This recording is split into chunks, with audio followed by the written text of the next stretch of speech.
I'll go ahead and call us to order and declare that we have a quorum of 6 members present. Item C1, consideration, discussion, and possible action related to board policies regarding CSISD District of Innovation. Dr. Ely.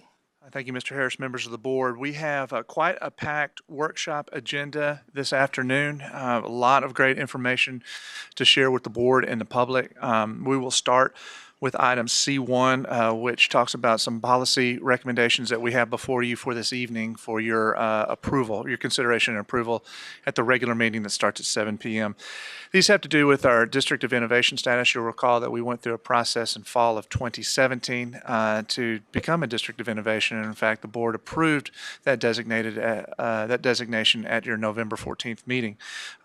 To implement the district's DOI or District of Innovation status, we need to enact these policies that Dr. Penny Trammell will visit with us about and explain to us here at this meeting. And again, these would be for your consideration at the regular meeting at 7 o'clock. With that, Dr. Trammell is coming on over. Dr. Trammell. Thank you.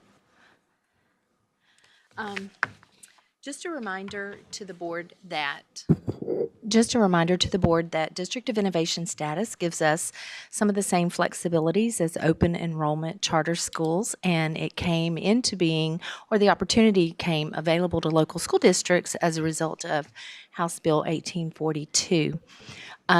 We adhered to the process, and thank you for supporting us in that.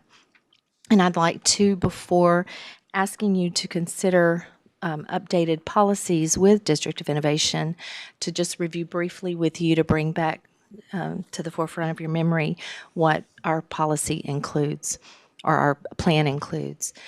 These are the areas of policy that are affected.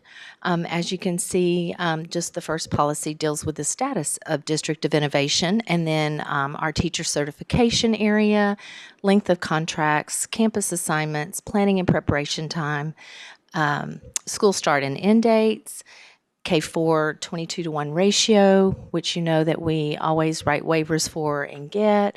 So it just helps us be more efficient administratively with more local control in that area. And then consideration of absences. So as we go through, I'm just going to highlight a couple, or a few rather, that I think you may or may not have questions about. The first one being state teacher certification. One of the things that we asked for flexibility in was in the ability to hire in hard-to-fill areas teachers, or teachers that maybe don't have a Texas state certification or a certification. I'm going to give you an example of that. So we're talking about CTE courses, career technology education courses, STEAM courses, which is science, technology, engineering, arts, and mathematics. And then we also included district-identified hard-to-fill positions. And we find ourselves in the position of needing to leverage this part of our innovation plan, particularly in the areas of what we call languages other than English, which would be LOTE, and the scarcity of Spanish applicants across the state. So not only in our district, but everyone is needing Spanish teachers. An example of a local exception that we might make for this, we would identify that area as a hard-to-fill area. And one of our principals found a Spanish teacher who has a bachelor's degree in Spanish, is pursuing her master's degree in Spanish, has taught 2 years in another state, Spanish, but she is not certified in Texas, and she is working on an alternative certification in the state where she has taught. So in that case, we would establish local procedures and administer written and oral test or equivalency of a test to determine, do we feel she's qualified to teach our children, and then go through a process with a rubric of determining if we want to recommend her to Dr. Ely for hire. So that's an example of one situation that is current that we might leverage this flexibility for. Another area that we ask for exemptions is in the area of the length of contract. The law says that we have to employ teachers for a minimum of 10 months or 187 days of service. This just gives us local control and flexibility as we develop our calendar and have flexibility with that to not have to adhere to that if something innovative comes along and we want to take advantage of it. I also want to remind the board that we may or may not take advantage of some or all of these. They're available to us. They are in our plan for 5 years. But just because they're in our plan, if doesn't mean we are going to take advantage of them. But if the situation arises, such as it has with Spanish teachers, we definitely want to take advantage of the things in our innovation plan. So, for example, the calendar that you approved earlier in the year for 2018-19 does have 187 days of instruction for teachers. So, we did not take advantage of that for this upcoming year. Another area is in the area that kind of goes along with the certification area, and it's just giving Dr. Ely the authority to approve an alternative hire to teach our kids. So if we were to go through a locally developed process, which would include our human resources department, and determine that we have an applicant to teach our kids that we feel is qualified and will do a good job teaching our kids, then we would bring that to Dr. Ely and he would make the decision about whether to place that person in the classroom with our students. So that is what this policy is addressing. Planning and preparation was another area. The law is pretty stringent about the amount of planning time within a 2-week period. For instance, we haven't taken advantage of this, but if we have an innovative principal who collaborates with their staff and they together come up with something that they would want to bring to Dr. Ely as a proposal that may even give the teachers more planning time or a different structure for the planning time. So right now, the minutes are, the parameters are that they would occur within a 2-week period. But if in collaboration with the staff, the principal and the staff came up with something else that they felt would work better for their planning needs, like maybe pieces of time, but they had to tweak the minutes, then this policy would allow them to do so. So I want to be clear because I know we had a question about this particular policy in our previous meeting when you all approved the innovation plan. We're not talking about taking away planning time. We're talking about restructuring and having some flexibility with some of the parameters of the law. And then, of course, we did take advantage of this area of the innovation opportunity, which is the beginning and end of school, start and end dates. And then absences, this one will give us some flexibility with the 90% seat time attendance rule for kids. If we have an opportunity to partner with someone or to send kids somewhere for an academic experience, this would allow us to count that as part of their 90% seat time. Whether they're in the state of Texas or they're somewhere else, we could actually have the flexibility to count that as seat time, which would be helpful to them in their assignments and credit for their coursework. So that's really, in summation, it. Just wanted to quickly review those and see if you have any questions. Thank you. You bet. Just a reminder, we're looking for your consideration and approval at the regular meeting at 7 o'clock. Okay. Thank you. Okay, thank you.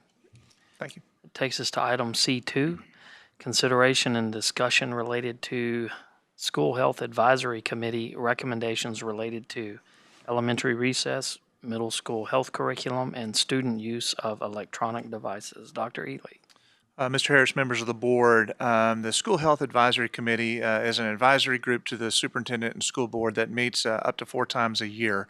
And we've got a tremendous group here in College Station ISD who's been working to make recommendations to us each year. Under the leadership of Mr. Reed and several people on the committee, a formal presentation was given at the April board meeting. And in that board meeting, there were recommendations made to the board and the administration regarding 3 areas. One of that was elementary recess. The second was the middle school health curriculum. And the third was the use of electronic devices in schools. So they made several recommendations to the board at that time.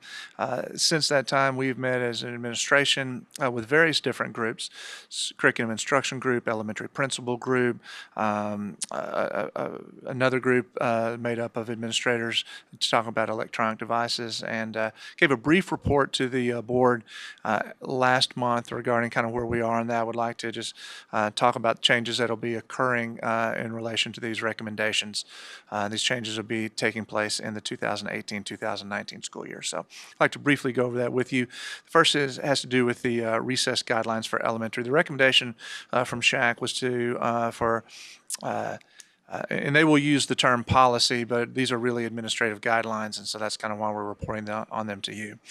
So implement a policy or guideline that prohibits the removal or restriction of recess as a punishment for elementary students, like to include consistent consequences or failure to abide by that. So just want everyone to know that CSISD as a district, believes strongly that recess is an important part of the day, not only for the physical movement that's involved with that, but for the socialization aspect that occur during recess. We already meet our state mandated number of minutes per week for movement through our physical education class, but we have recess on top of that to provide additional opportunities for movements for our youngest students.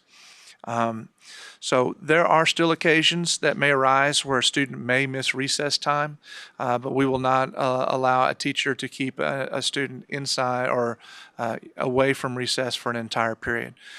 Based on the decisions that were made by the administration, teachers may utilize up to 10 minutes of a recess time for an individual student's need to practice either a behavior or to practice an academic skill. But these are usually recesses 25 to 35 minutes long, so they will not be able to use the entire balance of the recess for this practice of a behavioral or academic skill, only 10 minutes. There are situations every once in a while where a student will need to miss recess because of a behavior that needs to be worked on. That will only be allowed to be enforced by campus administration. So teachers will not be able to do that. That would have to come from the office. So those should be very few and far between in that instance. Also, one of the things that was not mentioned by the SHAC group, but that was brought up by the elementary principals as we discussed this, is that recess is a socialization time and it should be used for that.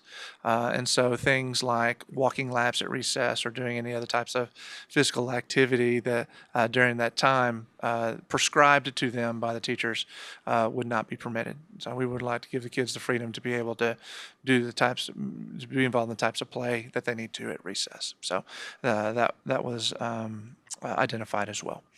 So up to 10 minutes can be assigned by the teacher, and on very rare occasions, an administrator could do the entire recess period. Okay. Moving on to 7th grade health curriculum. Has that not been kind of ballpark normal practice for us, or have we been much more lenient allowing teachers to do whatever they want? So it kind of depends on campuses and grade levels and individual teachers. So I think one of the things that was highlighted by the SHAC committee is that you may have one campus or one grade level that may do a lot more in the keeping kids out of recess so they can finish homework or do practice behaviors or those types of things, while you may go to another grade level or another campus and they don't. So I think what they were hoping to see, and quite frankly what we're hoping to see, is a more uniform application of this. And it was a great opportunity for us to talk about both the value of recess, the value of movement and socialization as an administrative team. And so now all of this that I'm going to be talking about is going to go in the handbooks at our campuses, so it will be done applied equally across the system. Thanks. The second item that was shared, second recommendation, had to do with our seventh grade health curriculum. And the recommendation was to revise the health curriculum by working with the Texas A&M University Health Teacher Certification Program to design and pilot tailored instruction to promote health, with specific emphasis on a module for mental health. And so the C&I Department Curriculum Instruction has begun working with Texas A&M professor Dr. Beth McNeil and her master's level students in writing the first of 7 curriculum modules for 7th grade health. The first one, as I said, will be on mental health. In July, the C&I team will be reviewing this work to make sure that they meet the text or Texas Essential Knowledge and Skills. And then in August, we'll have teachers coming back through and vet those resources as well. Resources that need to be purchased will be purchased through the state IMA or Instructional Materials Allotment Fund. So we'll be able to have that in place as well. So we're moving forward on 7th grade health curriculum as well. Okay. Questions on health? Okay. The one aspect that garnered, I think, the most input had to do with the use of electronic devices. There were 5 recommendations made by the SHAC committee in regards to this, so I'll go through them in numerical order. Recommendation number 1 was to revise the electronic device policy to restrict cell phone use on campuses approved for approved educational use only, grades K through 8. And so what we did was we brought a number of meetings together and even had some breakout meetings to discuss what this might look like at our different levels. And so we have broken this down for what it will look like elementary, grades K through 4, intermediate, our 5th and 6th grade, and our middle school, grades 7 and 8. And so for elementary school, the use of electronic devices, we're talking Kindles, Nooks, iPads, laptops, notebooks, cell phones, cameras, those types of things, may be allowed by an individual teacher for student use during instruction. However, that use will only be for approved educational purposes. And again, only with the permission of the teacher at appropriate times during the lesson. So yes, K through 4, we're talking about those devices only during the school day, only during instructional time, approved by the teacher for an approved educational activity. Okay. Moving on to intermediate school, our 5th and 6th grade campuses, those devices are allowed for acceptable educational use before and after school. They did add in picture and video taking is prohibited at school unless used for educational purposes with the permission from a staff member. So that was something that they wanted to highlight in their handbook as well. Okay, so they are allowed to be used before or after school in intermediate schools, but it must be for an educational purpose. Okay, in middle school, sir. It's not going to be. I mean, I love that idea in theory, but I mean, I'm just trying to think the position that we're putting our teachers in, and being able to say no, don't do this, and then having to go on those phones and seeing whether students did those things or not. I mean, I'm completely in favor of the idea of it. I guess, I mean, leaving the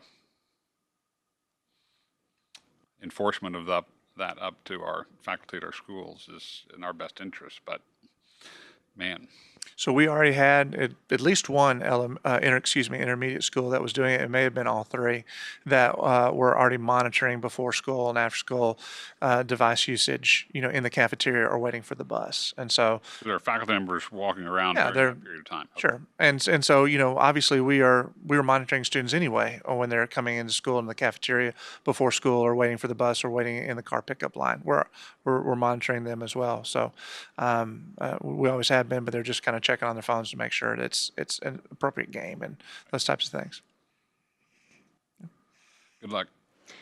Absolutely. I'd like to think that the after school is potentially usually contacting parents too, like, hey, am I riding the bus today? Am I getting, I like to hope that that's what it is after school. I mean, there's not that much time. So we had our three intermediate school principals get together and visit about this, and they felt good about this, and it felt good that this is something that we could implement, across the three intermediate schools, and it's a reasonable response for 10 to 12-year-olds. Okay. The next level is middle schools, and so those electronic devices that we've talked about, again, can be used for approved educational purposes with the permission of the teacher during the day, during the instructional day. They are allowed for use before school and during lunch and after school, so long as the devices do not disrupt the educational environment. So, and I think that's the key situation there is if they find out that use of the devices during lunch becomes a detriment, then they can turn those off, and they can decide not to do that for a particular time period until the kids can earn that privilege back. Again, we're trying to take our kids as they get a little bit older, giving them a little bit more freedom, a little bit more flexibility, and with guidance, so they can learn to use these devices in an appropriate manner. We did have conversations about the use of these devices during passing periods, which occurs a lot of times at the high school period. That's when you check on your text messages and who am I getting a ride with and those types of things. And the group got together and said no on the passing periods, that it would be allowed, during the lunch period and before and after school. So are the kids expected to put their devices in their lockers or that's not something we need to worry about? I think they can have them with them. They can't be out and being used. Okay. That's what we're talking about. Okay. And they'll get taken up if they're used, or do you go that far? Yes, and I didn't put everything in. There's another paragraph, I believe, in all of our handbooks that yes, and I believe it's according to board policy now that we can take those up, but we don't charge the $15 anymore. They're able to get them back at the end of the day. Heard about that. Mrs. Barrett can talk to you about $15 fines. That'd be a great way to overcome this $14 million we've got in the budget. Martindale, we've solved all your problems. We've got you covered. 1 million cell phone take-ups. You just take up half the cell phones every day and then get $15. We're money. I mentioned this, but for high school there are no changes for grades 9 through 12. So how do these recommendations differ from what we were presented by SHAC? So the SHAC wanted no use for anything other than educational, approved educational uses for grades 8 and below. So as we got our group together, we certainly considered that and we received a number of emails about that, and including those emails were some specific examples, and a lot of them were like, okay, is it appropriate for a 10-year-old at lunch to be able to be on his or her phone? And I believe that's one of the our fifth grader or something like that, and we took that information and shared that information with our staff, and I think that's why you see a difference in how we treat intermediate school students and middle school students. And I think what we thought was it's probably not good for a 10-year-old, 11-year-old in 5th or 6th grade to be on it during lunch. And so that's why we didn't have lunch available. Is the right next step for somebody who's 12 years old, 13 years old, 14 years old, who now has a little bit more freedom and a little bit more responsibility at home, and maybe has more activities after school and may have more of a need to contact mom and dad about things that are coming up, for them to have a little bit more use, but still monitored. That's why we made the recommendations and are moving forward in the manner we are, because we really wanted to look at what made the most sense for kids and for parents and for our teachers as we have to monitor this. And so we'll implement that this year, and so we'll see how it goes. Excellent. Okay, and that's electronic device regulation just for the devices themselves. Recommendation number 2 is pretty simple. It was consistent application of policies K through 8, and that's why we have done these, and they're now in our handbook. So we will take these administrative guidelines and apply them consistently across all of our campuses. Recommendation number 3 was strengthened Wi-Fi filters for those kiddos who are on devices, district-owned or their own devices, and take advantage of our Wi-Fi. Wanted to strengthen that. So our technology department is currently evaluating our content filtering application and other options as well. We plan to move forward with authentication. We talked about this last month of Wi-Fi users in the fall. And what that means is once we have student users in the district with their logins and they've set up their passwords to get onto our public Wi-Fi, they would have to authenticate with their user ID so we would know who is on our system. And so if something does happen, we are able to trace it back to individuals, and that helps, as we go through with this and when issues certainly do arise. It's going to take us about 6 weeks to be able to implement this. We're moving forward with granting logins for Schoology and some of the other things that we're doing for giving our students logins and setting up IDs this year. It's going to take us a month to 6 weeks to kind of ferret all that out to get all of our students those IDs. So we're going to be implementing this aspect of it with the beginning of the second 6 weeks of school, which this year will be on October the 1st. So we will be able to do our authentication of our public Wi-Fi starting October 1st. So that means that for public Wi-Fi in here, we'll have to give out logins to people who come in the audience who want to take advantage of that here and in our other public places. And we'll have to change those periodically. Okay. Questions on filtering? Yes. Well, not necessarily filtering, but I may have had a group of kids at my house asking me some questions about this. They were asking if Hypothetically? yeah, they were asking if by chance the Wi-Fi would be improved. And then I said, I don't know. Sat back and listened. May have sat back and listened, right? And y'all talked about kids using their own data plans. And, they immediately said, they were like, well, if the Wi-Fi is not any better, she goes, we're just going to use our data plans. And then nobody can stop us from looking at anything we want. So there's a couple things in there. So that is, I think, why Shaq came to us with the recommendations about when we can have our phones out because of the data plan. But not everyone has the access to a data plan or an unlimited data plan. Many do. And so for some of our kids who in the 5th and 6th grade or 7th and 8th grade level, the locking down more of the Wi-Fi, the filtering, and the authentication will impact their ability to get on there and do some of those things. So there are some that will take advantage of the data plans for sure. So that's part of that. Now, you said, will the Wi-Fi get better? I would say the Wi-Fi in a lot of areas is really great. Here we have envision a pipe of Wi-Fi availability that we have going down there. We don't open up the entire Wi-Fi pipe to public. We open a small portion of that to public. We reserve the balance of that space for people who are on district-owned devices. Best example I can give you is people who are in ARD meetings and 504 meetings and those types of things that are on our Wi-Fi. They have to have availability to be able to interact with our over the Wi-Fi with our programs there to be able to do these 504 and ARD meetings. And so we've given a larger portion of that pipe to district approved infrastructure, things that we do on a daily basis. We leave this open for our smart board and that capability we have for our classroom instruction. So, and we give a smaller portion of public. Okay, and that's somewhat by design because we don't want everybody in there playing Fortnite and doing all those other things on it that's sucking up all of our bandwidth that needs to be used for legitimate educational functions.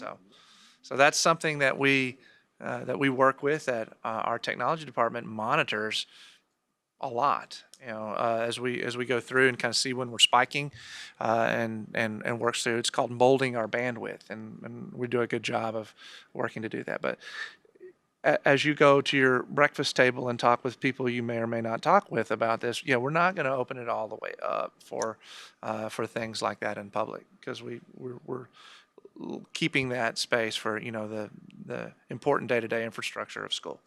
Does that make sense?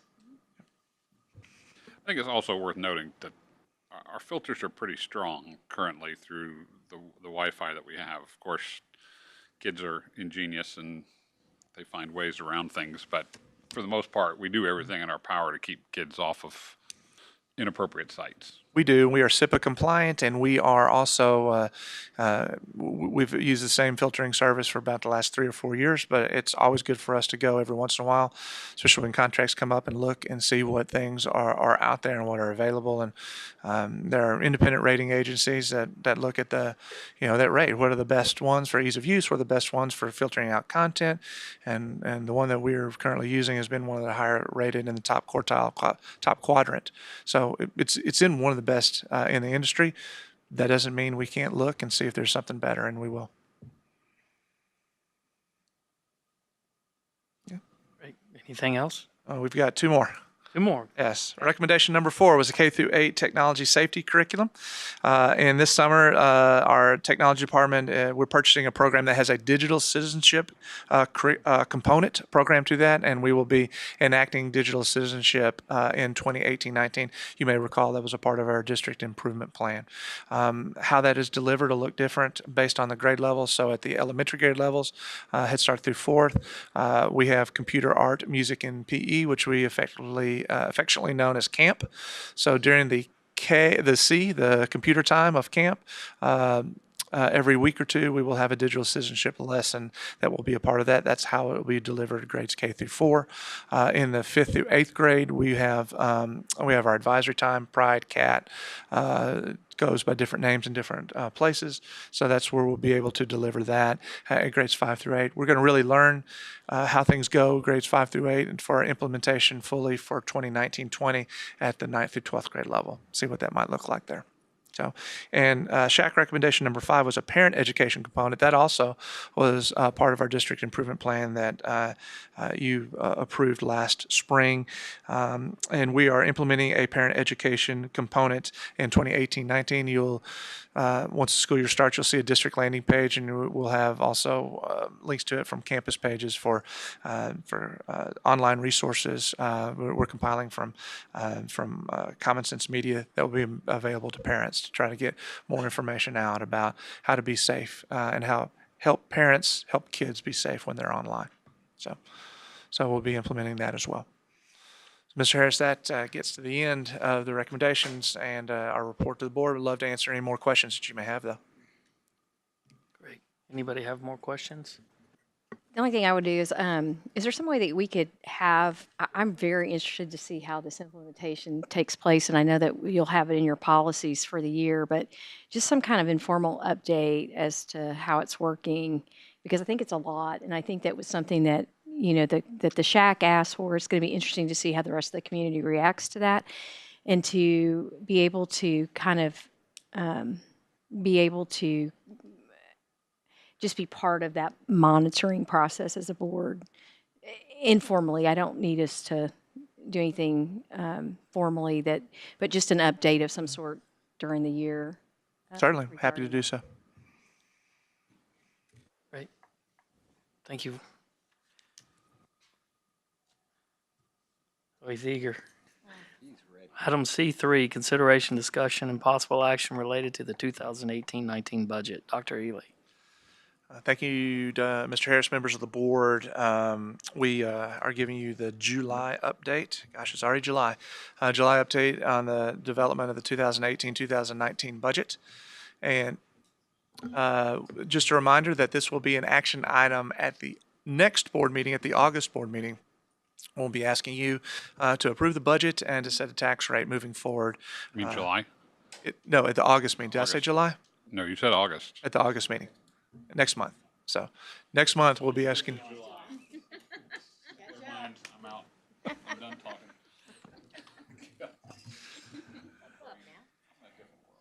So with that, Mike Martindale, Deputy Superintendent and Chief Financial Officer, has this month's update. Mr. Martindale. Dr. Wesson, I checked, and if we collect 4,900 cell phones a day and charge $15 to return it, we would get our recapture money back. 4,900 a day for 187 school days. So do you need a motion? I built that in as a revenue source. You'll see that in August.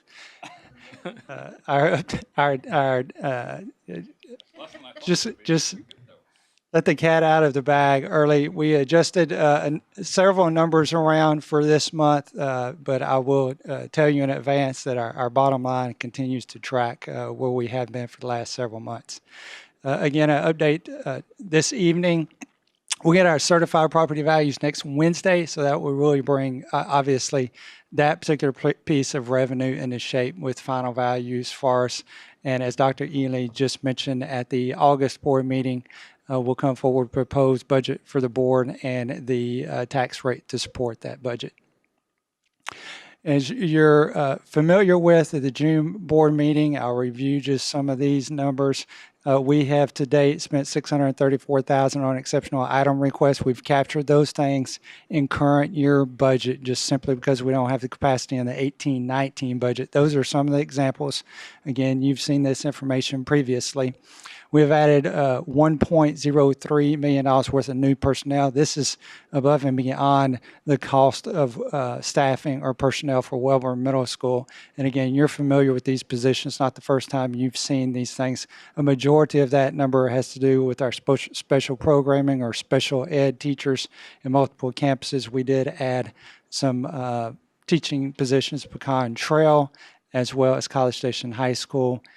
Included in this is an additional school resource deputy or a rover position. I'll touch on that in more detail at the regular meeting when we discuss school safety changes for next year. But this is an additional $1 million to Wellborn. And again, Wellborn is locking in right at 2.4 for us. That number's been tracking pretty consistent for the last several months. On the revenue side, from last month to this month, I'm holding on the ADA. Elementary school principals return next Thursday, as well as some of their office folks.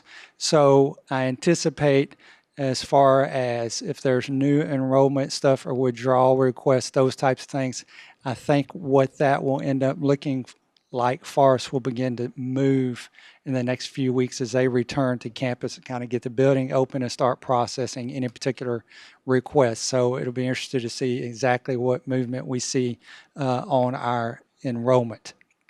Local values, I'm holding at 6.25. Again, I have certified values next Wednesday. I feel confident we'll track in the 6% range when we finish. So I anticipate some movement on that when we come with the final budget. Interest income increased by $200,000. As Dr. Weston, we're tracking about 2% return now. So we're feeling pretty strong about that number right now. Co-curricular increased values on that. That's basically gate receipts, other revenues. There's a number of things there, facility rentals, the auctioning of old buses, those types of things. Increase that projection. SHARS just went up to 1.7. We were already at 1.66, so that's really only a change of a little over $30,000. That's all positive. Unfortunately, it kind of washed itself out because I made some adjustments on the state foundation. This is the state revenue piece, and I explained to you why I drew that number down. It stems from what's called a new instructional facility allotment. Last legislative session, the legislature approved $1,000 per student. First year you open a new facility and additional funding. So for example, It used to be $250. It's been a program that's been around, but they increased that. They quadrupled it to $1,000 per student, which is great for us since we're opening up Wellborn Middle School. correct. So as we've progressed through this current year, 17-18 with Pecan Trail around May, and we still actually don't know the figure at this point in time because TEA hasn't communicated that to us even for 17-18. It's looking like the amount of money the state actually appropriated for NIFA is going to end up being about a quarter of what it needed to be. So I anticipate the funding really sliding back to a little around $250 a kid as opposed to the $1,000 that was approved last legislative session. So basically they didn't budget enough money for the anticipated requests they've received. So that occurred to us in current year, and we've managed that So I anticipate a similar scenario next year. So I want to go ahead and account for this on the front end, and maybe it really depends on the number of requests that come in throughout the state with new instructional facilities allotment. But I don't want it to try to chase $500,000 through the course of next year, knowing what is the way it's trending current year. So all that to say is we've upped some local projections, reduced the state projection, so it's basically a wash, a little bit less on the revenue side than last month. So on the appropriation side, salary adjustments, we approved those things last month. They're at $1.38 million in new costs, and of course the additional $56,000 added to our insurance contributions ensures that we have one employee only plan available at no cost. Supplies and materials, no increases on there. New personnel request I've touched on already, as well as Wellborn. Recapture payment, I've pulled the projection down to the 13.6 range as opposed to 13.9. Manage that through some of our projections and our special programs populations. There's a weighted system in how the state calculates our recapture. Increased some of those projections in our special programs, which has pulled that projection down a little bit. I've been fairly conservative with those projections, looked more at the average growth the last couple of years in some of our special programs, so I've adjusted to be more realistic to the trending the last couple of years. So I had to reduce some of our appropriations. I did add $100,000 to our capital outlay just because we recognized a little bit less spending because of recapture, trying to get a little more capacity there. We're starting to utilize what's left of the 2013 deferred maintenance bond funds, so we need to be very cognizant of what we're setting aside for capital outlay projects as we move to the finish line with our budget. So all that to say, a little less on the revenue side. Again, that has to do with the new instructional facilities allotment. Wellborn opening up, I was projecting about a 700 student count in there. That, and you get to capture the second year of Pecan Trail's growth. So that's why that revenue projection came down. Drew the appropriations number down as well. That basically centers around the change in recapture, as I mentioned to you. So really our net impact is a little less, 80,000. So still trending in the similar direction, or in the same ballpark at this point in time. These are our 5-year projections. I've just kind of highlighted the numbers of the things that I've already mentioned on the local revenue projection up top, as far as SHARs and co-curricular and those types of things, interest income. Also, the state foundation number, you can see where we made that adjustment down from previously. And then if you look over on the appropriation side is the change in recapture, and also highlighted the capital outlay. So the blue numbers are just the numbers that I have kind of spoken to already. I will tell you in our 60, these numbers that are in the black, those are closer to actual, been using projections. So we're really beginning to lock those in for next year at this point in time. So move down from 4.7 to 4.6. Now, what this has done for us is we've increased some of these local projections in the out years. NIFA played a role in 1920 because of elementary, the new elementary would be opening. So there was a little bit of that money running here in 1920, but we didn't have any of that slated out here. So what it's done is it has kind of drawn down our projected deficit in some of these out years from about a couple $100,000. So that little bit of impact or movement here has had a positive effect for us on the out years. I think last month we were running right about 3.8 here on our cash flow number, and we've been able to pull that down to 3.2. And I think by the time we get to our proposed budget next month, that we'll be able to work on that a little bit more.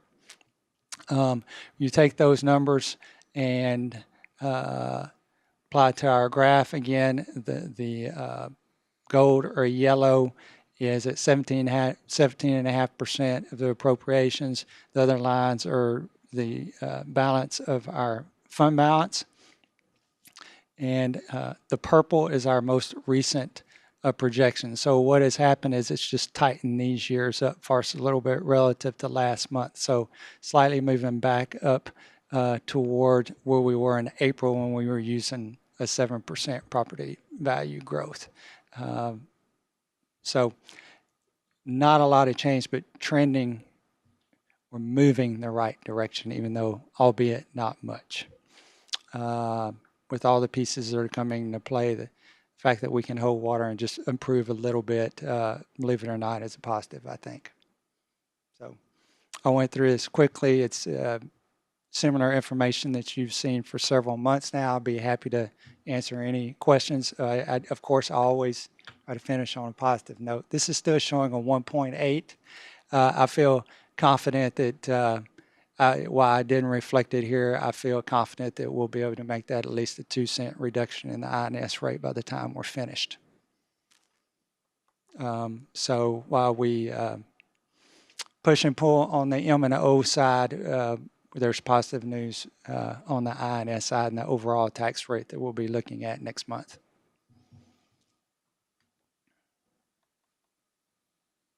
See, finish with positive. Thank you for that.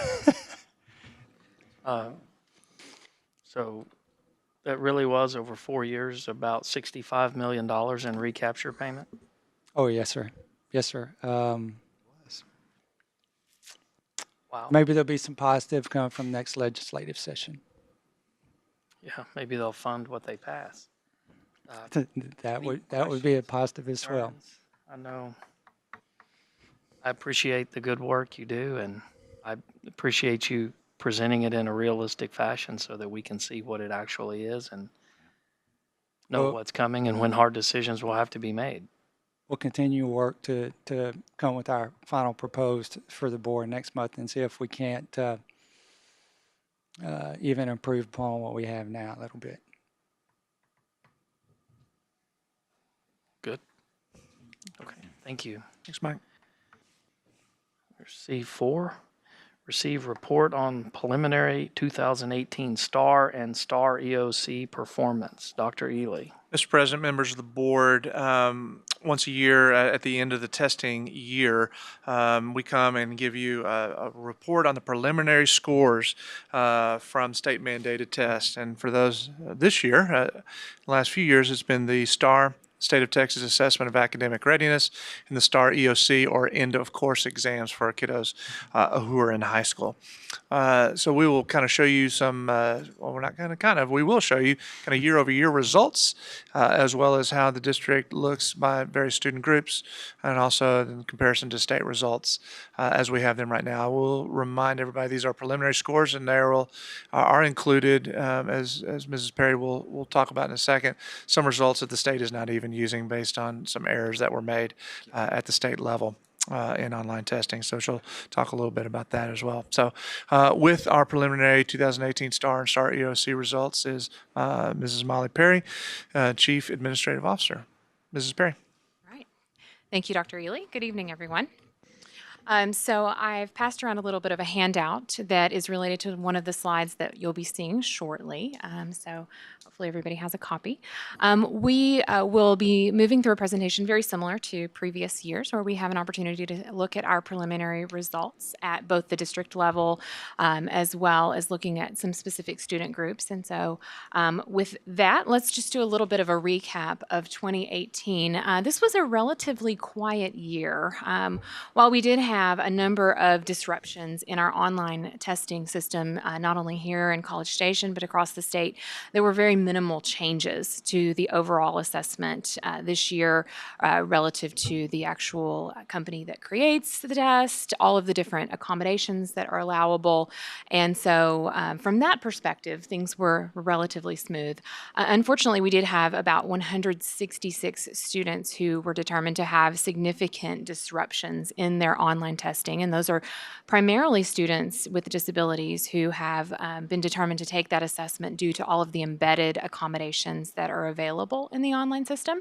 And so if any of those results would negatively impact a campus or the district, they will be excluded from the results in accountability as well as the taper report.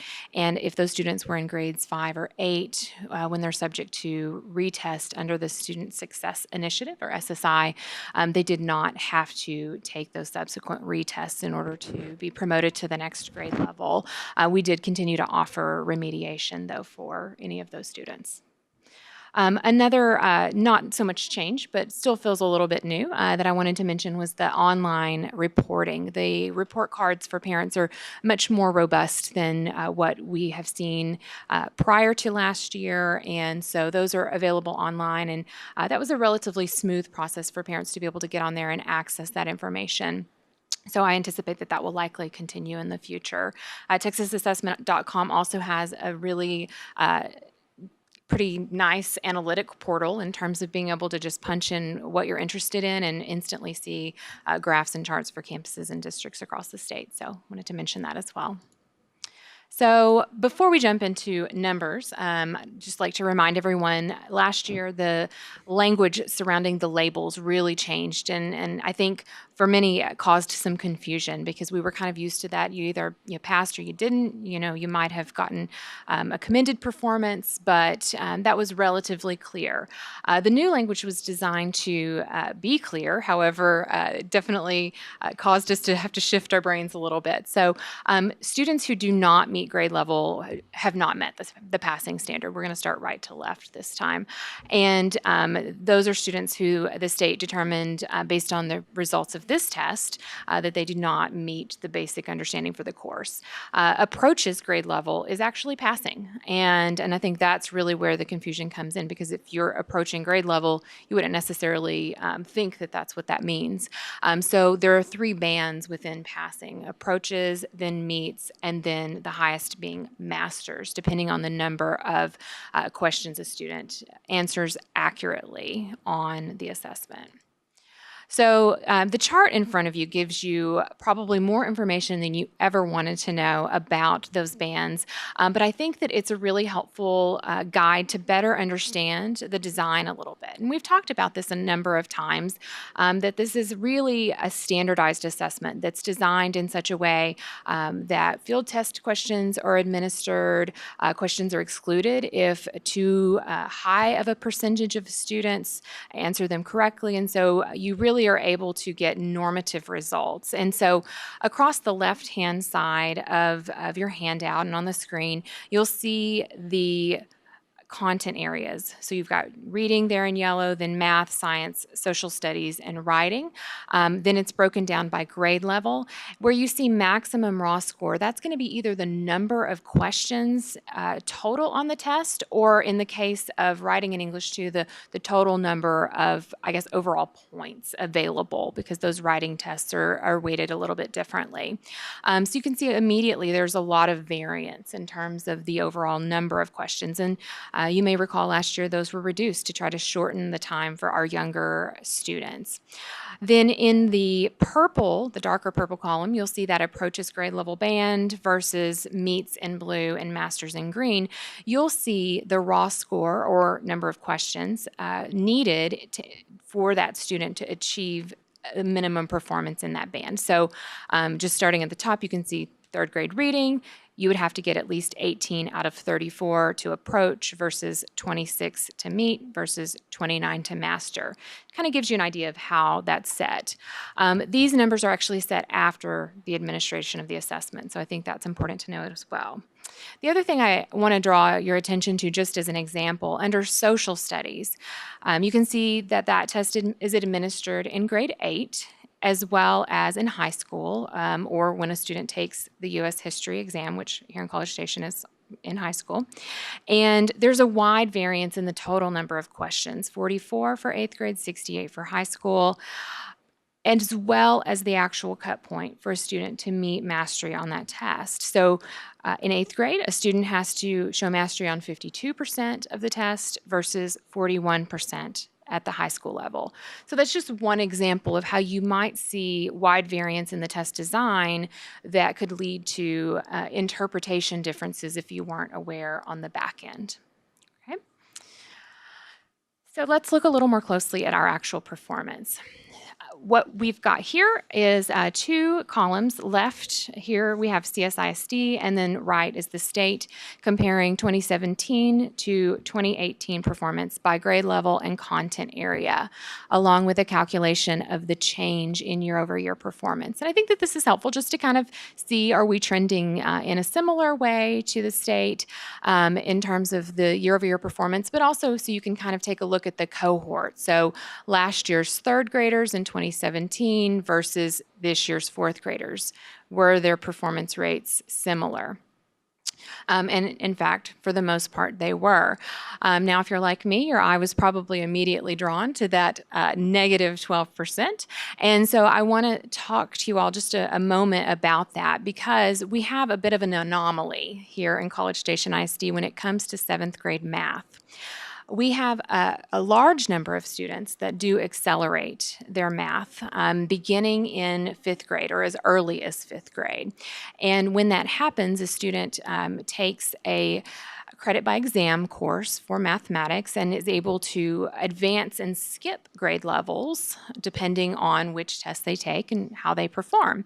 And so beginning here in 5th grade, we'll have part of that cohort that doesn't actually take the grade level assessment. They'll maybe be going up to the next grade level assessment. So for 6th graders that have done that, they're actually taking an advanced math course that combines TEKS in both 7th and 8th grade, and they only take the 8th grade assessment. So ultimately what happened this year was we had only 46% of our enrolled 7th graders take the 7th grade mathematics STAR assessment. So over half of our enrolled students did not take the grade level test, which has a significant effect on the performance, not only in that grade level, but the other grade levels that those students are testing in. Some of those 7th graders were taking the 8th grade test. Some of them were taking algebra. Some of them were even taking the geometry course for high school. What percentage usually is sitting that out? I mean, we had Year to year here in the district. Yes, ma'am. It has actually been sitting near that 50% mark, and we've seen that similar trend over the years. This graph might look a little different than what I've shown in the past, so it's maybe a little more obvious. Statewide, though, not as many accelerate like we do in College Station ISD in mathematics. So we've got the, we've got the higher performing students are obviously taking other assessments. But they were doing the same thing in 2017, right? Well, basically, when we had 78 or when we hit 78. The number did increase some this year. And that combination of 7th and 8th grade course together that take the 8th grade test really even further compounds the effect there. So the 8th grade has 7th graders moving in to take that. So the 7th grade doesn't have 6th graders moving in to take that, because if a 6th grader is taking a above grade level, it has 7th grade and 8th grade TEKS in it. Mm-hmm. They take the 8th grade test. Does that make sense? Mm-hmm. Yeah. Mm-hmm. 8th grade went up 9, which is indicative of that to me. Mm-hmm. You had more of those kids in that cohort group. Yes. Yes. Yes. The other thing to note is that some districts require those students to take both the grade level enrolled STAR as well as the course, and we do not do that. So it's difficult to compare our results in those instances. Perhaps. I'm confident that it would, but we've not that we'd like for our students to take more than one per content area. So other than that one glaring anomaly, our results really trended fairly similar to not only the changes at the state level in terms of growth or reduction in performance year over year, but when you look at our cohorts, they performed very similarly from 2017 to 2018. Same idea with our end of course exams. We've got College Station on the left by content area as well as the state. And you'll see the state made some really good gains with algebra, and ours were not as high, but we actually continue to be significantly higher in terms of the number of students that do pass on the first administration. So I wouldn't necessarily expect that gap to continue at the same rate. All right, so then let's look at reading in grades 3 through 8. The results I'm going to report to you do not reflect 100% of our testers. We have a very small number of testers participate in the Spanish exam, and if we were to compare our all students results to the state results, it is not quite apples to apples because we do have a much smaller percent of students participate in Spanish. So we'll be looking at English only, and then we are not including STAR alternate, which is about 1% of our testers with the most significant disabilities that impair their functioning. So looking by grade level at the all student level, just to acclimate our eyes for a moment because we're going to see a number of these charts, we've got the state results in blue and College Station ISD in red. Now, 5th and 8th grade are SSI years, and so we are going to just look at first administration for consistency in reporting. So you can see right away at an easy glance that CSISD all student results were exceeding the state across all of the reading areas from grades 3 through 8. We'll break it down a little further, though, and look at elementary reading. So we've got 3rd grade on the left and 4th grade on the right. And now instead of grade levels at the bottom, we have individual student groups along with the all students level. And so you can see overall our trends were very similar. We've got some areas that our students outperform their state peers and some areas of gap or where our students are not performing as high as their peers at the state level.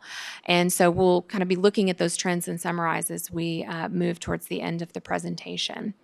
So we've got 3rd grade and 4th grade reading. Then looking at our intermediate school level, 5th grade and 6th grade level. Again, you'll see some very similar trends with some areas of gap that we will be discussing.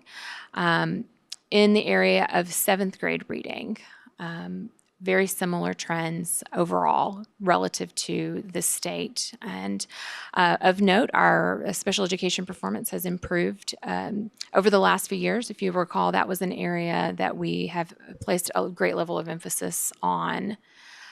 In the area of mathematics in grades 3 through 8, by grade level at the all students level, you'll see with the exception of the 7th grade anomaly that we discussed earlier, our students are outperforming their peers across the state.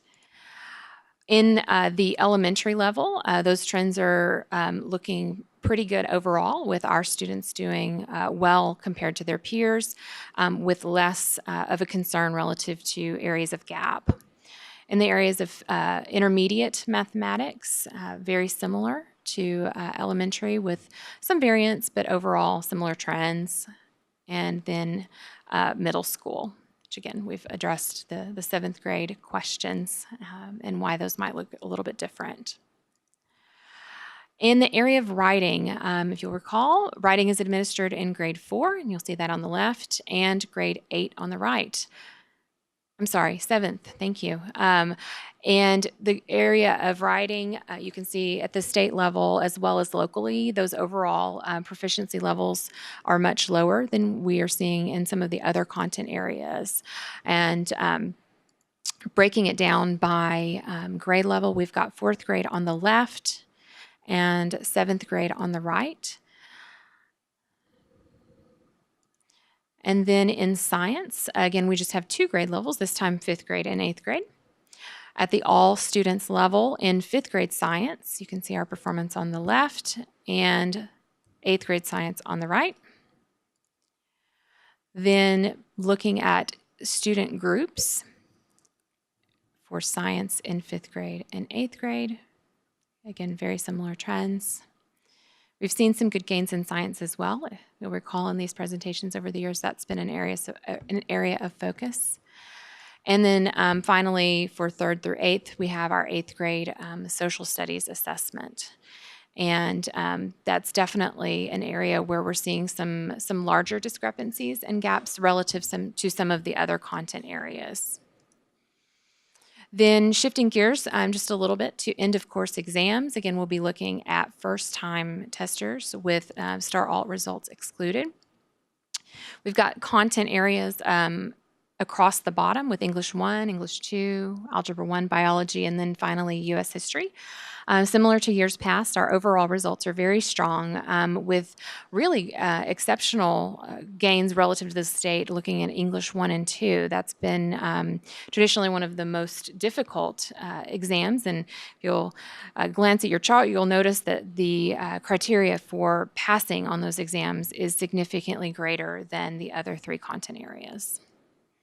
So looking at Algebra 1, this does include those 427 students that tested who were not yet in high school.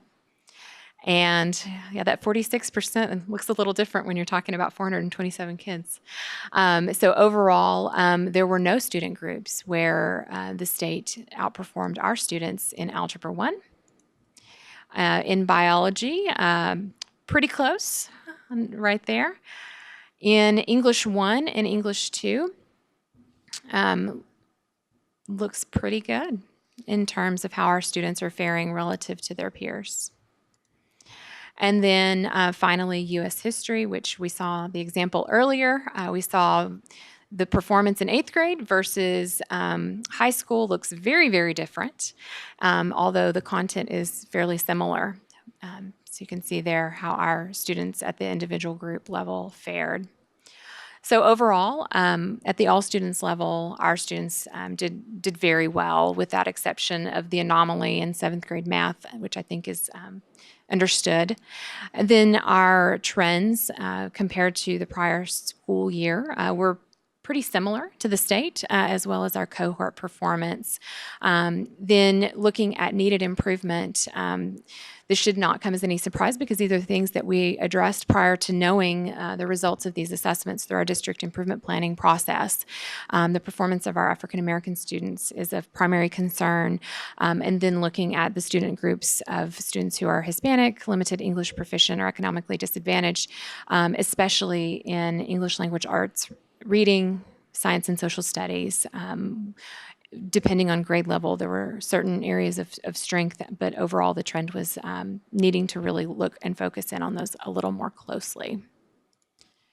With that, I would be happy to answer any questions or entertain any comments that you all might have. Thank you for that. Any questions, comments?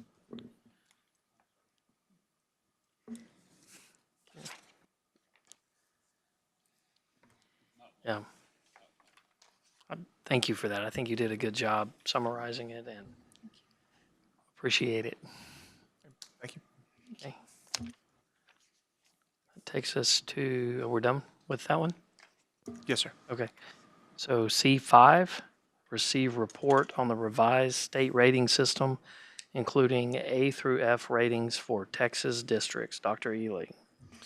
Mr. Harris, members of the board, we wanted to spend a little bit of time just familiarizing and kind of knocking the cobwebs off, if you will, the notion of A through F accountability, because we will receive our ratings from the state next month, and they will be largely based on the scores that we've just talked about with Mrs. Perry related to our STAR results, because STAR plays a big component of the A through F accountability rating. So we want to talk about that. Then the last one we want to talk about, what we think is a little bit better, is our community-based accountability system. So we're really excited to talk about that. But I want to talk about how the ratings are going to be figured for districts, and remind everybody that for campuses for this school year, there won't be A through F ratings, but there will still be under the Met standard needs improvement that we've become familiar with over the last several years. So this is while A through F was designed to be easy to understand, it is not, and it is very complicated. We've put Mrs. Perry on a pitch count, on a slide count, so we're not going to get in as great a depth as we actually could on this, but she's going to give you an overview of how these will be constructed by the state and will be reported out to the board and the community next month. So with that, Mrs. Perry. All right. Thank you, Dr. Ely. All right, here we go. All right. Oh, sorry, he cut me off before I was able to get back. Here we go. All right.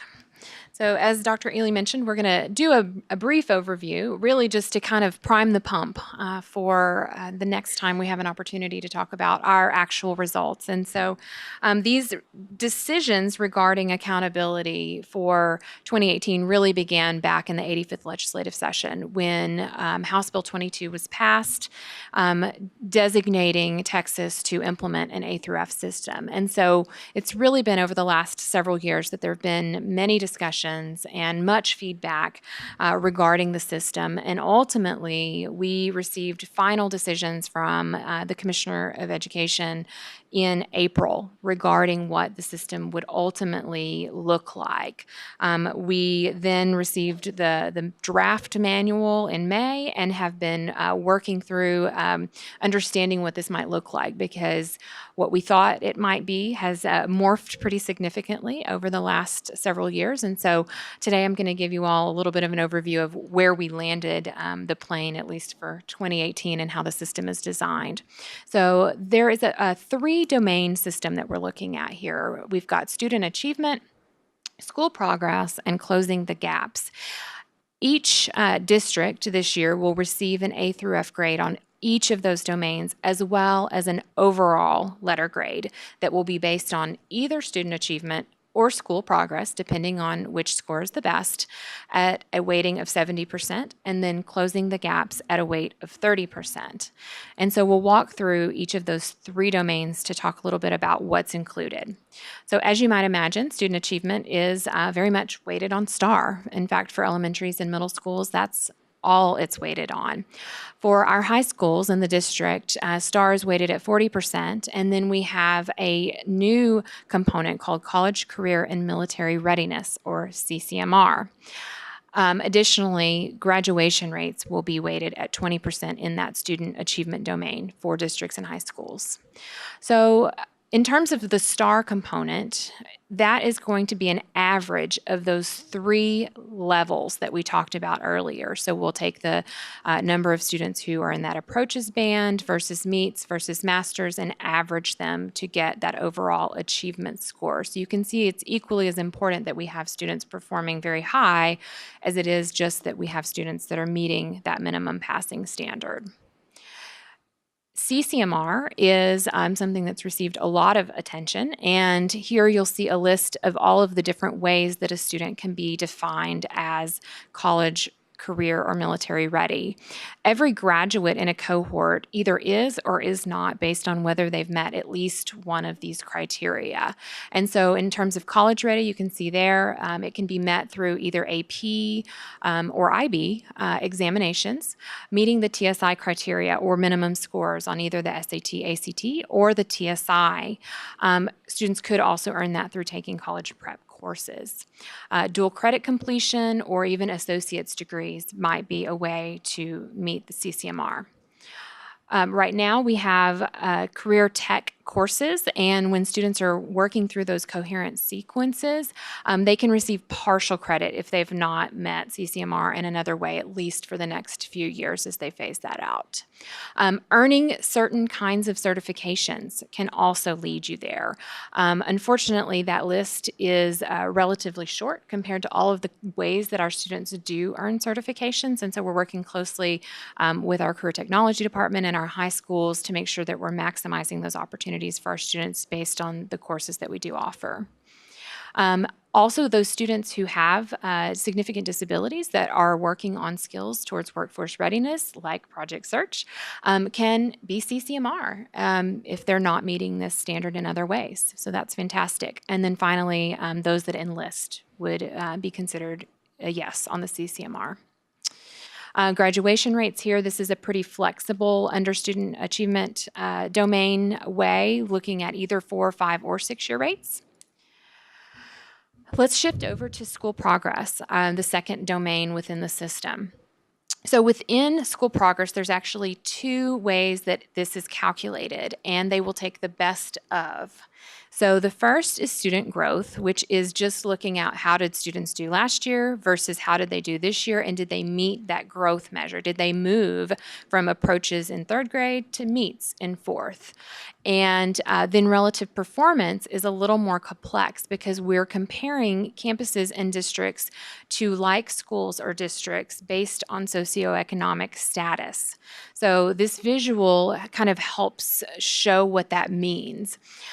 You've got bands here for those letter grades. So you can see the greater the percentage of economically disadvantaged students as you move across the right, and then the higher the student achievement would be in order to earn that letter grade. So hypothetically, a campus with a very high percentage of economically disadvantaged students would require a lower performance standard to achieve a higher letter grade, as well as the inverse.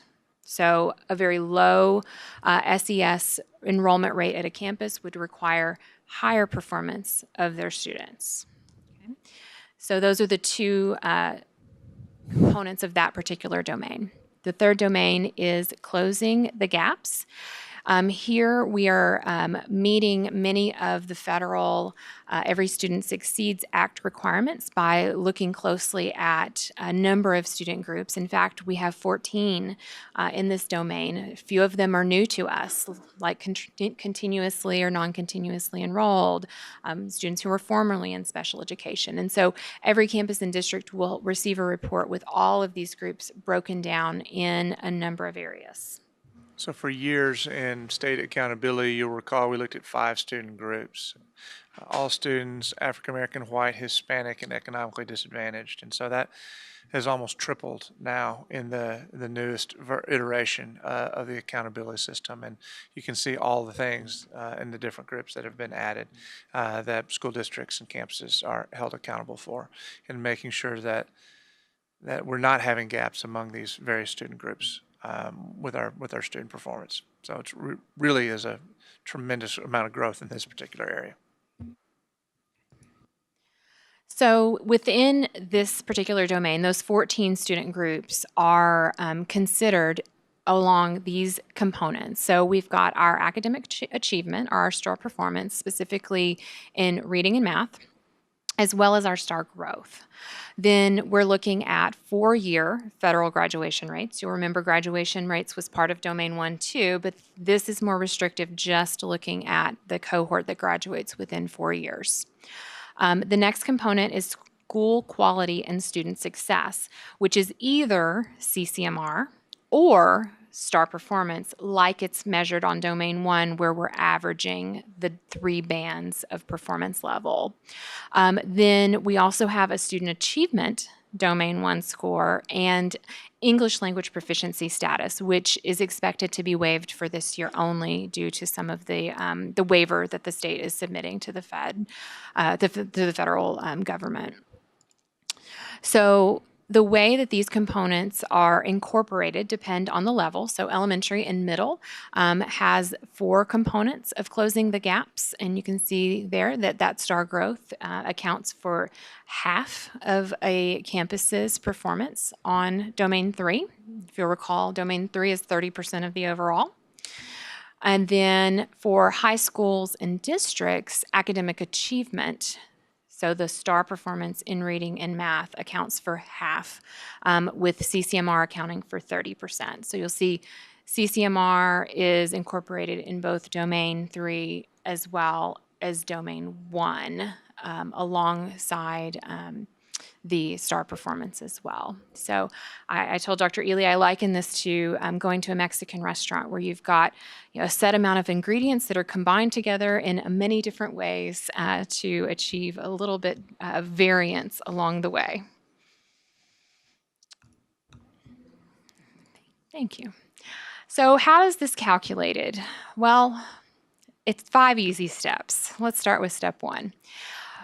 First of all, we have to look at that second domain, school progress, because there were 2 ways that could be measured, and there will take the best of the 2. So that is going to be either student progress or relative performance.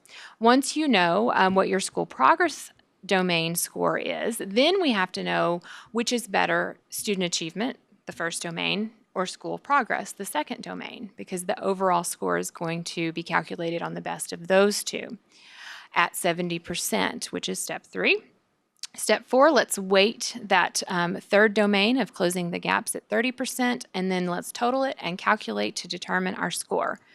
So what does that really maybe look like? Here's just an example. So we've got our student achievement, school progress part A and B, and closing the gaps. Well, in school progress, part A was a higher score than B, so we'll pull it over. Well, now comparing school progress to student achievement was better. Let's weight the 89 at 70%. Let's weight the closing the gaps at 30. Add them up, 87's a B. Simple. It's a high B, a B plus. So looking at the rating labels, as Dr. Ely mentioned at the beginning of the presentation, our districts across the state will receive a letter grade of A, B, C, D, or F, and that will be for each domain as well as overall performance. Would be a rare occasion, but sometimes districts do not receive a rating for any number of reasons. And the state has indicated in their communication that A cut point would indicate high achievement, whereas a C would be considered average. So for campuses, they will all be calculated in the same system with 3 domains, but rather than receive letters, they'll continue to receive either met, standard, or improvement required for 1 more year. Although, and we'll talk about this in a moment, they will receive a preview rating in January to know that what they would have received had they been scored a letter this year. So upcoming important dates in the world of accountability, we will be receiving all of our comprehensive information via Secure Portal on August 14th with those labels 1 day prior to the public release on August 15th. In January, those preview reports will come out for campuses publicly so that we can share with what that would have looked like, which happens to coincide immediately prior to the next legislative session. And then in August 2019, unless there are any changes at the state level, we would expect to have full implementation of the system with campuses receiving letter grades in domains and overall. With that, I would love to answer any questions or entertain comments that you might have. Thank you for that. I have one quick question, then I'll let others. Are the letter grades, is it basically on a bell curve? So are we to expect that most districts will get a C? Technically, what we have heard from the commissioner is that all districts could theoretically obtain an A. However, preliminary reports would indicate that a bell curve might be what we ultimately see, however, not intentionally designed. Okay. I don't know what to do with that. So they're going to give us a bell curve and then tell us that's just how it worked out. Well, part of the, domain 2 student progress, when you look at the relative performance to others, when you use linear regression as a model, then it wouldn't be possible when you have those bands and you have that line of best fit for everybody to be able to get an A or to pass on that, which is not possible on that part, but that's not the whole sum of it. What we anticipate will work out is, yes, like Mrs. Perry said, that there will be a distribution of scores. How normal of a bell curve will it be? We don't know. But I think technically the answer is yes, all could, but in actuality, all could pass or all could get an A, but it's going to work out to something of a curve that we'll see. Okay, so it's been a long time since I had statistics. But if we're basically having a comparative, we're not setting a standard and then saying, what percentage did you get correct, like my son's math test? Correct. it is a comparative analysis where they're trying to lay it out for the state of Texas and have comparison of the various schools. Is that, so that's why we're having to get this disbursement that's going to coincidentally look like a bell curve? I think that it's really important that we talk about that foundational understanding of how the test is designed, first of all, because this assessment really truly is a normed test rather than a test that measures whether or not a student has mastered a set criteria. The passing standards are set after students have actually taken the test. It's not like in your math class where your teacher designs the test and then whatever percentage you get correct is your grade. So these scaled scores are set after the fact. In addition to that, as Dr. Illy mentioned, the design of the system is heavily weighted on that STAR performance. And so when you have a foundational assessment that is normed, you can expect to probably ultimately obtain normative results. Right. So they're giving us the input is all normed, which we know is going to result in a bell curve. And then they're telling us that it's not meant to result in a bell curve, yet coincidentally we end up with a bell curve. Is that fair? That is, I would say that's a fair assumption. I got it.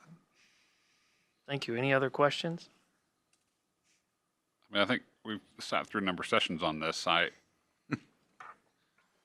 just inherently have I think we're all on the record about this at some point or another over the course of the last however long, and I just inherently have a problem grading school districts on a normative basis. I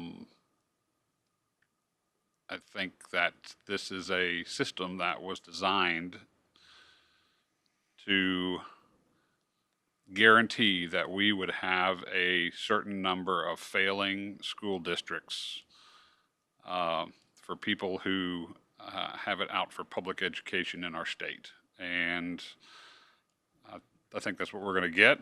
And I think it's going to be up to us to fight that in a number of ways by providing evidence and telling people. But it's just going to be hard, because at the end of the day, you're going to be in the newspaper and you're going to be whatever letter grade you get. And the reality is you might not be that underperforming of a school district, but yet you're going to get a very underperforming score, and all of a sudden people are going to say our school district is horrible, or they're going to end up saying our school district is great, when in reality they're not that great or not that much better than any number of other districts. So I think, we've been waiting for a year for this to hit, and it's getting ready to. And I think it'll be up to all of us to do our best to educate the public on what they're actually looking at and not to get too worked up over it. But people will just make the assumption that there are really smart people who came up with this, and this is all a kosher system, and I don't think it is. And it's complicated, and that's the thing. It's complicated. It takes a long time to try to figure this out and understand what norming means at the state testing level and how that ends up getting put into this grading system that is going to run on the basis of all kinds of different things. So we'll have to take it with a grain of salt and try to take other people to tell it with a grain of salt as well. I kind of understand where it comes from, but at the same time, try to enlighten everybody. Dr. Weston and Ms. Perry, you're right. If the underpinning of this whole system is the state of the STAR test, and the STAR test is not a measure of how well kids mastered the content. If it were, and then a question that 100% of the kids statewide got right could stay in the assessment, it would prove that 100% of the kids in a school district or state mastered that component of the Texas Essential Knowledge and Skills. But what we know is if too many kids master that item, it gets thrown out. It gets replaced by an item where roughly 50% of the kids can pass it and 50% of the kids don't. And that's how it gets normed, because it's able to do a distribution by showing differences, small differences in students that really don't exist. So if it really were about kids mastering the content and everybody was able to make 100, every school and every kid, that would be one thing, but it's not. And so it is kind of a bait and switch. And so part of the problem too for us as a state is this is highly correlated negatively against students from poverty. In a state where 6 out of 10 students is on free and reduced lunch, and many other districts have higher concentrations of poverty in their community, those schools and those communities are going to be disproportionately affected by a system that boils down all of what goes into the schooling of a kid into a letter grade.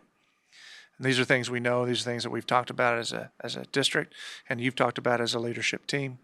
And it's right. It's getting ready to happen, and we'll see where we are. I'd love to be able to tell you where we're going to be, but I mean, you saw how complex it is. I don't know. We'll find out. We'll find out on the 14th.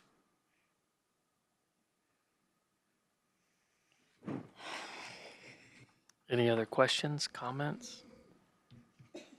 You know that I cannot stand when we get to this time of the year on this, but the target keeps moving. They've moved it every year, and it's convoluted at best. Yeah. I mean, you can pretty well sum it up when you go ahead and take it, and they'll tell you after the fact what the standard is. I mean, that the traditional or the adage garbage in, garbage out seems applicable based on how they design the exam.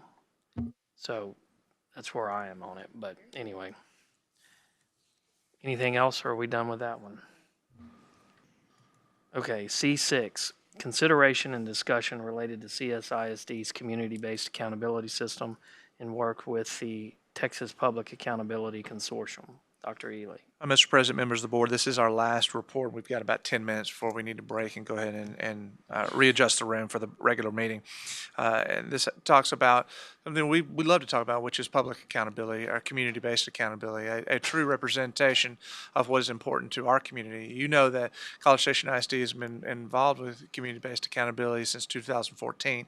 That work here in our local district has led us to work with other similar minded districts across the state to try to develop an alternative to the public accountability system through this accountability work with our brethren. Molly's going to talk a little bit about not only our work with TPAC, but kind of where we are with our own community-based accountability system here for 2018. Mrs. Perry. All right. Thank you, Dr. Ely.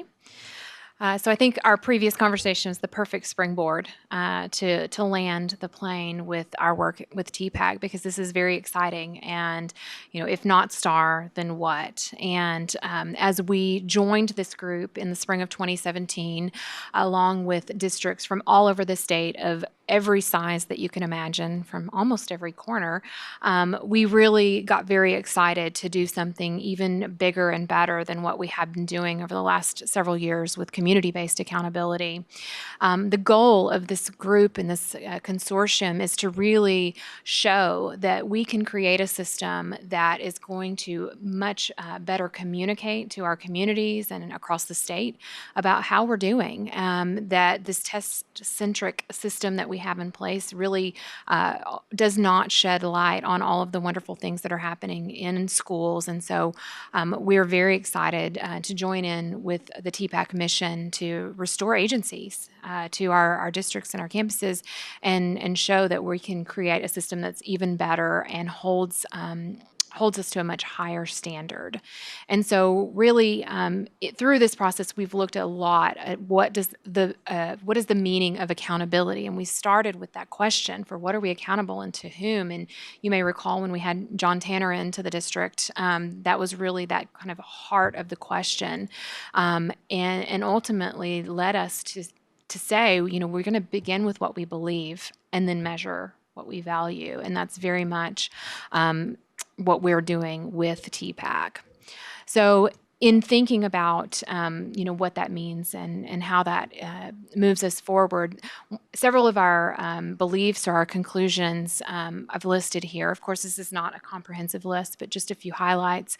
You know, accountability is not something that should be done to us. It's something that we should do. We should be accountable under our current system. That's really just not the case. And education is very different because we have an outside entity that imposes systems upon us rather than us having that creation of accountability within the professionals in the business. And so that's one of the things that makes this process so unique. And the other tenet that we've remained very true to and constantly revisit is that accountability is about the good, the bad, the ugly, that it's not just sharing all of the good things, because we do want to do that, but we also want to make sure that we're being very clear and transparent about the things that we need to continue working on and improve. And ultimately, those are consequences, natural consequences. What are we going to do as a result?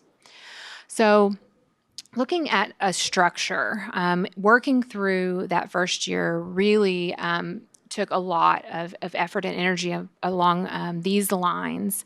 And so currently the language of the system in the draft manual that TPAC has put together is that we'll have pillars. What are all of the things that we do as an educational agency, and how do those fall into categories that really describe the function of schools in every possible way? Key questions is really the starting point within each of those pillars. What do we need to know? What do we need to look at in order to determine how we're doing and create a full accounting? And then once we ask the question, now what information do we need to measure how we're doing and ultimately report out those findings? So the 7 pillars are listed here. And I will tell you that the language continues to evolve. When you've got a whole lot of people working on something, everyone has lots of opinions.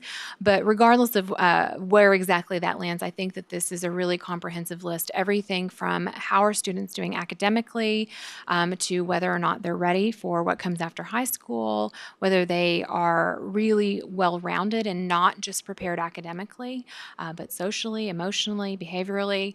How are we engaging with our community? How are we doing with recruiting and retaining and developing our staff? Looking at our operations and our fiscal systems, and then finally our safety and well-being, both from the physical and emotional standpoint. So those are key, because when we decided to get in with this group, all 51 districts, those are the things that we hold up. There's more. This is not a STAR test. I mean, there's student performance that you see in student learning and progress and perhaps in student readiness, but there's so much more to it. There's safety and well-being. That's the efficiency of our systems. It's the quality of our staff and the professional development we're providing for them. It's all of these different areas. And so how we answer these questions, these key questions in each district, will look different, district to district and campus to campus. The things that we value and how we will measure this will look a little bit different. But these are the 7 key things that are much more comprehensive than you can get in a state accountability system. So that's one of their pillars, because they're the thing that hold this system up, these 7 particular issues or items. Absolutely. Whether you're in godly Texas, College Station, or Clear Creek, these are consistent across the state, and we agree that they are important components. They are a member. So currently in year 2, we have divided up into working groups to really roll up our sleeves and dig a little deeper. And so there are about 11, although that is a fluid sort of number as we've kind of merged and seen where overlap might be happening and tried to really streamline our work. But this year we've been involved in the board training component, as well as accreditation and strategic planning. Board training, because we know that boards involvement in this process is critical in order for a district to really be able to focus their energies and efforts and move forward and really create a stronger emphasis on the system. Accreditation is a piece that we're looking at in terms of bringing a very high level of standard to the process. It can't just be, I'm going to be involved and this is what I'm going to do, and there's no oversight involved. And so we're working through who would be involved and specifically what are we accrediting, and ultimately improving the validity of the system. And then finally, strategic planning, looking kind of at those foundational systems like district strategic plans, profile of a learner, and system alignment, and how that plays into this process rather than creating a separate system, but aligning everything and moving in the same direction.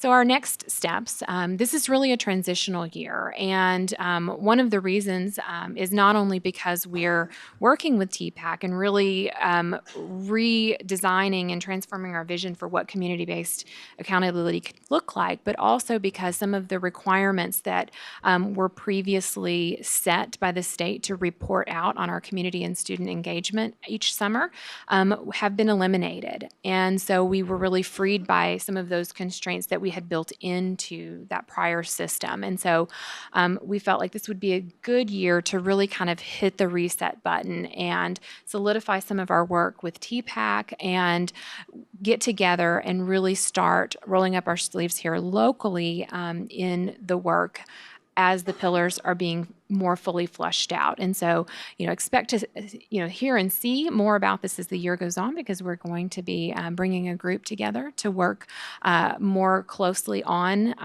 aligning our process with the work of TPAC. We're expecting to have a full published manual from the work that we've been doing probably mid-year. And so we'll be continuing that work with them as well. And hopefully, the goal is by August of 2019 that we're going to have that redesigned system with a published report that would be released right alongside the state accountability in terms of timeline. And with that, I'd love to answer any questions that you might have. Great. Thank you for that. Questions? Comments? I look forward to seeing the work. That's, to me, that's exciting and presents a little more complete picture of, it's how we evaluate our students. I know as a parent, I look at my children and how they're developing, and it's not just a grade on a math test. There's a whole lot more to it than that, and certainly not a grade where there was a normed test given and they told them the result after the fact. But thank you. Anything else? No, sir. Thank you. All right, then I guess we're adjourned. Yes, sir.